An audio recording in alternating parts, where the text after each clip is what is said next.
Estamos falando que xa se está traballando precisamente no 13º e hasta ahora pois invertiron pois aproximadamente pois uns 3 millóns de euros. Iso quere dicir que, bueno, pois de alguma maneira a Xunta nos temos que estar agradecidos porque sin eles pois isto pois ao mellor tampouco sería posible, non?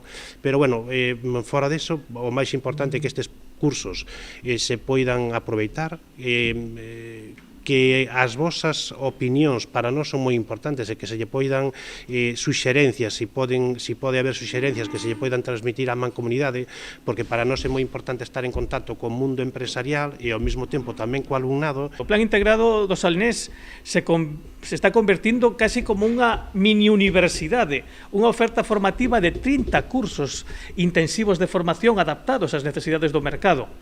Normalmente cunha media de cursos por alumno próxima aos 10-11 cursos. Está moi ben ese perfil profesional.